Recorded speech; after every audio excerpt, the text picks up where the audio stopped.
Это актуальное интервью в студии Петр Васильев. Здравствуйте. Ежегодно в Якутии с большим размахом отмечается День народного мастера. Празднество отличается самобытностью, красочностью и мероприятий участников.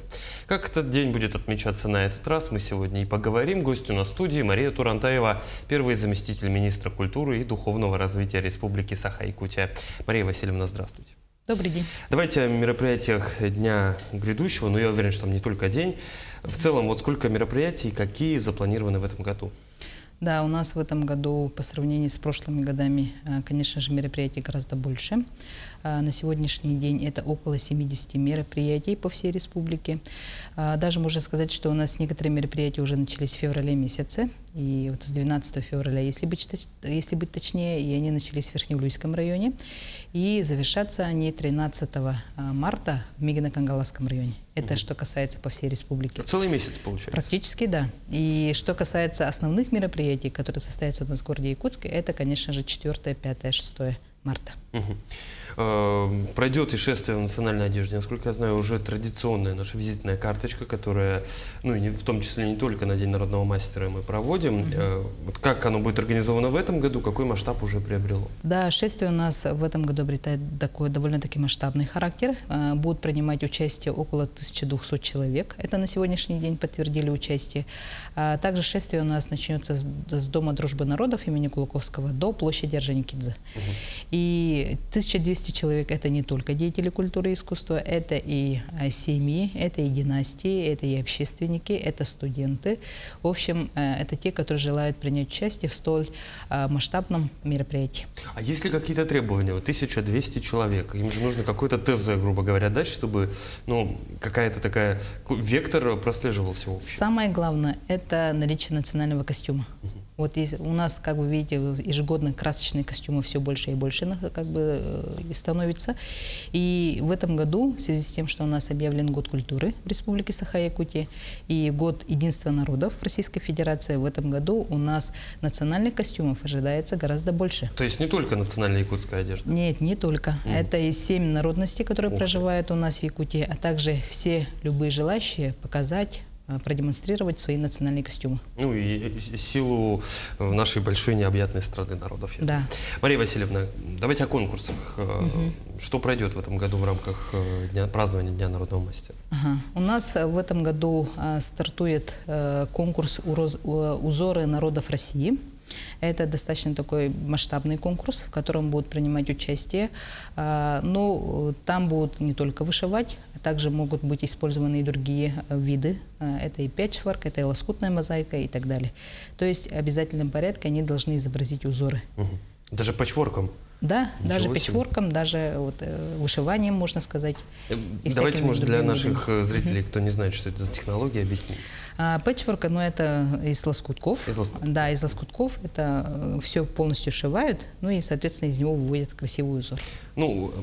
Поскольку мы с 1 марта теперь должны оперировать русскими терминами, можно сказать, это наше национальное лоскутное шитье. Да, лоскутное шитье, да. Я так понимаю, что празднования будут не только в столице республики, но и затронут районы нашей большой необъятной Якутии. Вот какие конкурсы организуют по районам, если есть информация? По районам каждый район проводит самостоятельно свой конкурс, отборочный тур, можно сказать, чтобы потом здесь уже на Якутии мастеровой направить лучшие из лучших работ. И вот когда мы ездили с отчетом в Усть-Алданский улус, я лично убедилась, когда народные мастерицы прямо шьют специальные такие панно разного рода, изделий национального характера и так далее, да, и это все привезут именно в город Якутск. Но прежде чем появиться в городе Якутске, именно на нашем форуме, да, они должны пройти жесткий отбор у себя на родине. То есть они уже целенаправленно готовятся? Да. А как в районах они будут проходить этот отбор? Знаете? Каждый район делает конкурс самостоятельно на своем уровне, и, соответственно, отбирает лучших из лучших и потом направляет сюда, в комиссию, и, соответственно, комиссия отбирает лучших, и они, конечно же, же, в конечном итоге сюда приезжают. У нас данный конкурс в Якутске откроется 4 марта и начнет работать на протяжении 3 дней.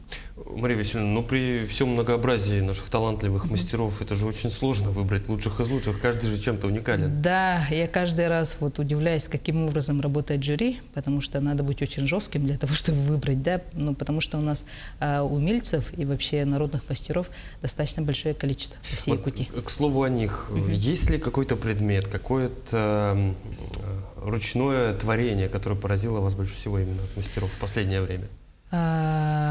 Ну, у нас ежегодно мы делаем определенные открытия. Меня всегда поражают не только изготовление, вот, например, там национальные костюмы, например, да, но и, конечно же, это, как и любую женщину, естественно, привлекать и украшения.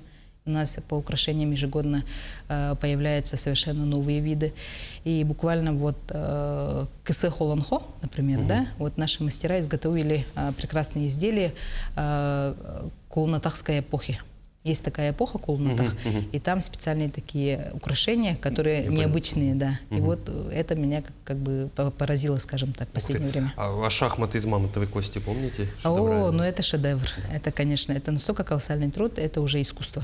Это вот мы сейчас говорим о всем, что и является, собственно, изделиями народного мастерства, насколько я понимаю. Это не только там наше кузнечное дело, но и такие тонкие, почти ювелирные, ну что ж говорить, ювелирные работы. Конечно, конечно. Потом еще одним из ярких конкурсов должен стать Калан-Кылыс.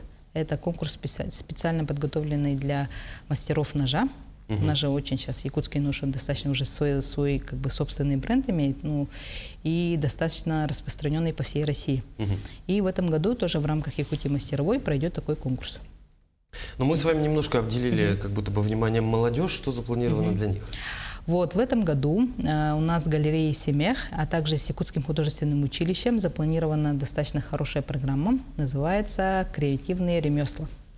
И там уже на сегодняшний день подали заявки свыше 200 молодых людей, которые будут заниматься непосредственно вот в рамках данного мероприятия и уже совместно делать определенные совместные, например, там изделия и так далее.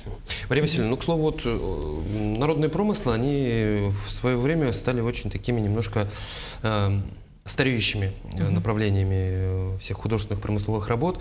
Вот как сейчас интерес молодежи к этому возрождается? Молодежь, имею в виду, вот прямо, ну, до 35. Я поняла. Тут у нас в последнее время интерес достаточно большой, потому что у нас в Якутском художественном училище есть такое направление, как ювелирное искусство. И как раз очень много молодых ребят туда поступают.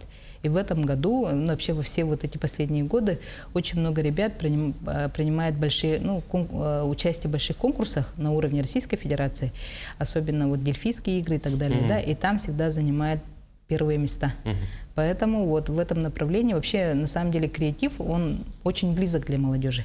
И практически многие вещи, которые в свое время мы считали устаревшими, там уже забытыми там и так далее, да, они все это дело восстанавливают, и уже каждый из них, например, имеет уже свои направления.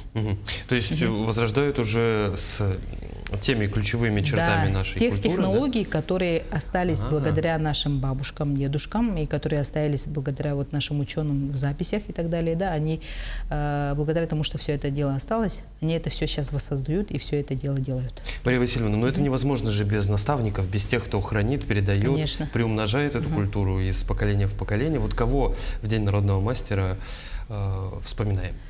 Ну, особо, теплыми словами. Я всегда вспоминаю Степаниду Борисову, замечательная мастерица. Она жила в Вилюйском Улусе, например, да. Всегда, как только вот народный мастер и так далее, всегда мы все вместе, наверное, вся республика вспоминает, наверное, Мандарус, ну, сразу как бы в память приходит, и он сейчас хорошо до сих пор как бы является и наставником, и очень хорошо помогает нашему подрастающему поколению. Ну и, конечно же, Августина Филиппова.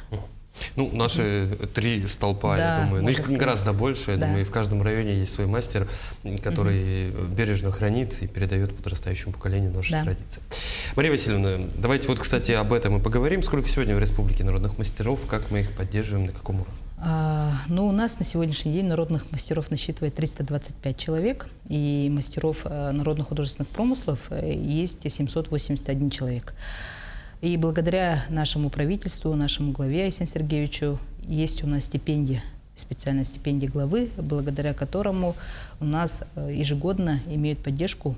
И на сегодняшний день стипендиатами главы уже стали 46 человек. И из них вот Борис Федорович Мандарус, он пожизненную стипендию имеет. Да, вот поэтому мы очень рады. Кроме того, у нас есть очень хорошее звание «Уджор-УС», который вот с 2018 года вручается ежегодно.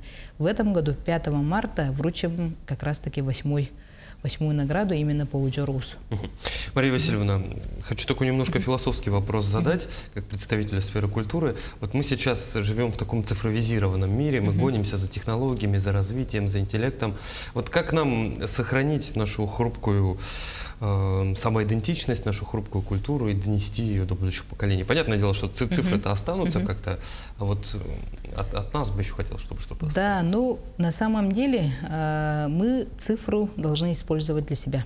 Тот же искусственный интеллект, те же цифровые технологии для того, чтобы сохранить технологии. Самое главное, если мы сохраним технологию изготовления того или ювелирного искусства, или того или иного ножа, например, да, или, допустим, там, добычи крицы, например, там, и так далее, то, конечно же, даже спустя 100 лет или там несколько веков мы можем, наши вот потомки потом могут все это воссоздавать.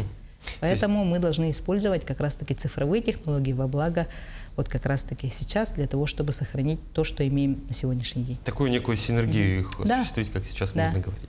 Мария Васильевна, в заключение давайте еще раз пригласим всех, и жителей, и гостей, и, конечно же, народных мастеров к участию в обширной, насыщенной программе празднования Дня народного мастера. Конечно, мы всех приглашаем. 5 марта в 12:00 у нас состоится торжественное шествие, которое проводится уже 10-й раз.